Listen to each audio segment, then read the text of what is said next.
Good afternoon, I am Precious Mzea Sakaleji. Welcome to Camnet TV Midday News. The headlines. KAMBWILI goes for money stolen by his daughter's best friend over imprisonment. LUANSHYA man slapped with a 3-year sentence for insulting President EDGAR Lungu. Join me with the Midday News in detail after this commercial. 2021 has been described as a highly politically charged year. This is because every 5 years the country goes to the polls, and that 5 years elapses with only a few months remaining down to the ballot. The battlefield to appear on the ballot is becoming fertile. A lot of people are expressing interest of appearing on the ballot. In all this, our interest is to put the duty bearers, the leaders, and those aspiring to task by asking the relevant questions. If you're an aspiring candidate, be it councillor, mayor, or member of parliament, get in touch with us to get yourself on the verdict. We go beyond speculation in dealing with policy and governance issues.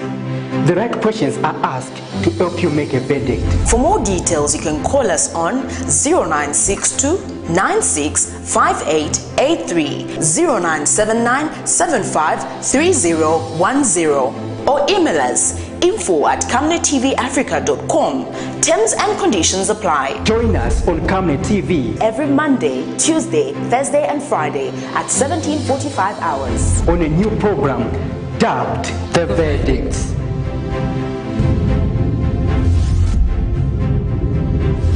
Remember that Camnet TV is not just another channel. And now the Midday News in detail. National Democratic Congress leader KAMBWILI has told the Lusaka Magistrate Court that he wants his money back and not for his former employees to be jailed. Dr. KAMBWILI says he is not a sadist that delights in seeing people go to jail. Testifying in a matter in which his former employees, among them 2 officers and his daughter's best friend, are accused of stealing 160,000 United States dollars from his house, Dr. KAMBWILI told Magistrate Tandosa Chavala that he treated his employees and his daughter's best friend like his own, but wonders why they could allegedly steal from him. For quite some time now, opposition leader Dr. KAMBWILI has been known for being the accused person every time he visits the court premises. However, it was not the same case on Friday morning, as he was now a witness testifying against his former employees and his daughter's friend, who he has accused of stealing huge amounts of money from him. The embattled leader of the National Democratic Congress Party has dragged 9 people to court, among them Stacey Jones, the lady believed to be the best friend to his daughter, Chanda KAMBWILI, for allegedly stealing 160,000 United States dollars from his house.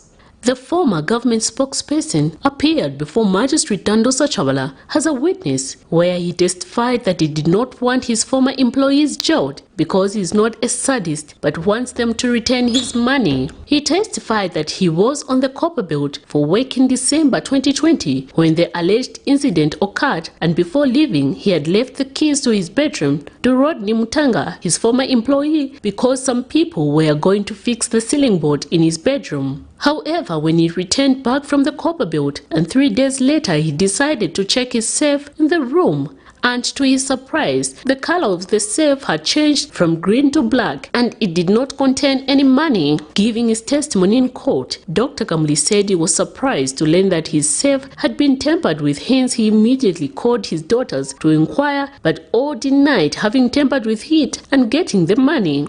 He was informed that they had hosted some friends at their residence for a braai, and maybe one of them might have access to the bedroom. All his daughter's friends were summoned to his residence and one was missing, Stacey Jones, who is alleged to have traveled to Livingstone with her boyfriend and was at an expensive resort. Dr. KAMBWILI testified that Stacey Jones became a suspect because she did not have money to lodge at an expensive resort, and she is an orphan allegedly abused by her elder sister, hence most of the time she stayed at his house. He added that he treated Stacey like his own daughter and would pay her medical bills when sick and sponsor vacation when she traveled with his daughters. Dr. KAMBWILI informed the court that some of his employees stopped reporting for work after the theft, and Rodney had escaped from the house when he confronted him over the theft after being informed by a whistleblower. During cross-examination, KAMBWILI's house helper, Rodney Mutanga, questioned how he would have stolen the safe when his daughters were home, and KAMBWILI said his daughters are rarely home. 5 of Dr. KAMBWILI's employees include Rodney Mutanga, a gardener, Esther Munyika, a maid, George Walia, a driver, Milan Chembe, a security guard, and Charles Kamutengo, a gardener. All the 9 accused persons, including the 23-year-old student, Stacey Jones, denied the allegations before Magistrate Tandosa Chavala. The matter has since been adjourned to the 10th of May, 2021 for continued cross-examination. Miriam Kemba, reporting for Camnet TV News. In other news, a 31-year-old LUANSHYA resident, Fred Manya, has been slapped with a 3-year sentence imprisonment with hard labor effective Friday for using derogatory remarks against President Edgar Lungu. Delivering judgment, Lusaka Chief Resident Magistrate Mwale said it was disheartening to note how it appears that some people have now found it fashionable to insult President Edgar Lungu. The Chief Resident Magistrate Mwale states that the highest office in the land must be given utmost respect it deserves. Therefore, it was essential to impose a stiff punishment on Manya in order to deter would-be offenders.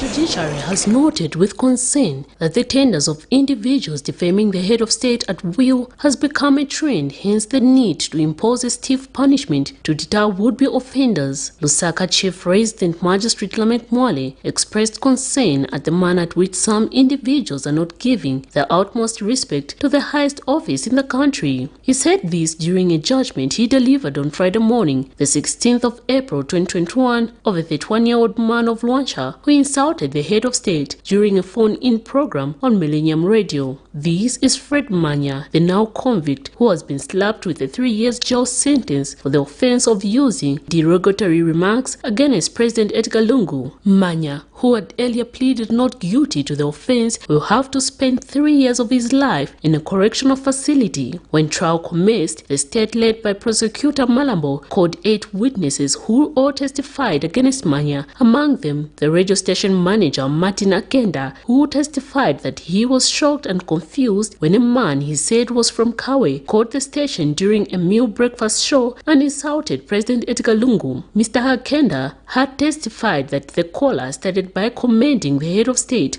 for opening Mulungushi Textiles in Central Province before insulting him. He added that in the middle of the phone call, the caller changed the tone of the conversation and started insulting the head of state. After the state closed their case, he was found with a case to answer and accordingly placed on his defense for the court to hear his side of the story. But during his defense, he strongly denied doing such a thing and claimed it was his friend who had called the radio station without his knowledge and insulted the president. However, this morning the court stated that the defense given by Manya, that his friend was the one who made the call, is just an afterthought, and given the fact that he failed to bring the same person to testify before court. Before his sentence was passed in mitigation through his lawyer, he said he was remorseful and regretted his action and begged the court for lenience. A sentence of 36 months imprisonment with hard labor effective the 16th of April 2021 has been given.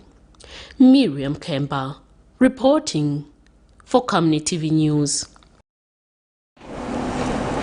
The United Party for National Development UPND has demanded the immediate release of its 23 members who were earlier this week unlawfully arrested following a fracas with the Patriotic Front cadres. UPND Kabwata Constituency Deputy Chairman Gerald Mono wondered why his party members are being charged with assault when it was the PF cadres that invaded their territory. It is alleged that suspected PF cadres attacked members of the UPND who were holding preliminary party elections at the residence of one of its members. The PF cadres damaged properties, among them a car and windows, to the house, while cadres from both sides sustained injuries in the fracas. The Eco Assembly, today they are saying they want to charge our people with assault. Now we've got mothers in police cells who are above 50s, who are in their 60s. who just came merely to cast a vote of their preferable candidate. The same police had to reverse their vehicles in the yard, inside the yard, and help them to jump on the vehicle with the pretext that they are taking them to a safer place. They have slept in police cells for 2 days. Some of them have got health complications. So our appeal is that we demand that these people be released.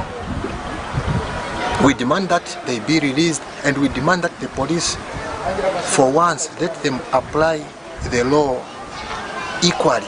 This selective application of the law is not helping this country.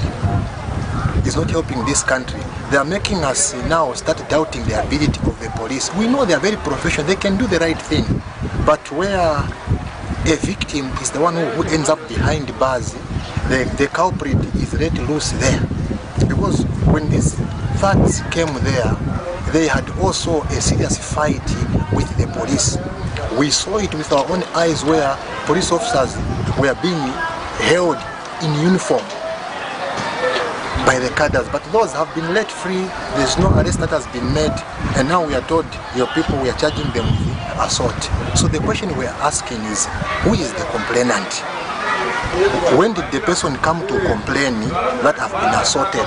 And when the person reported the matter, how long did it take for them from the time of reporting and to the time that they went and effected an arrest? Or what should come first? Should they arrest first and then start looking for an offense? In other news, Party President Peter Chanda has defended the church empowerment program, saying it is meant to supplement government's effort in uplifting churches, especially during the advent of COVID-19 pandemic. Speaking in an interview in Lusaka, Pastor Chanda says there is no need for anyone to politicize the church empowerment fund being implemented by the Ministry of Religious Affairs. It is not right to politicize any government intervention that is meant to empower the people.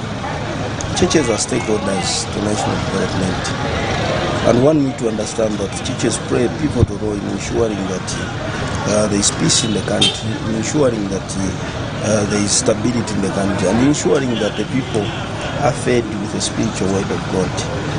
I want to state that there are other countries like in France and other countries that I know that have put even pastors on their payrolls. There are countries that are doing that. So what is wrong with the Ministry of National Guidance and Religious Affairs to come up with an empowerment program for churches? I mean, look at the expanded church response on HIV/AIDS.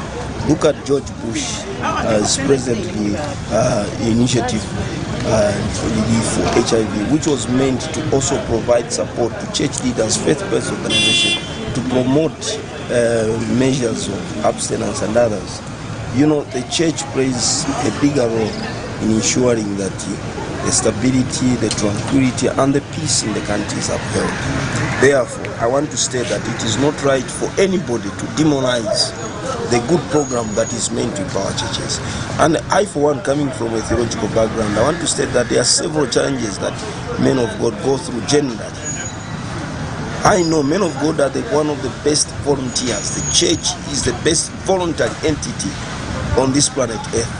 And if one stands out to give to the church, I mean, it's a commendable thing. I mean, which church does not receive donations? We've seen the churches, SDA, Roman Catholic, everywhere.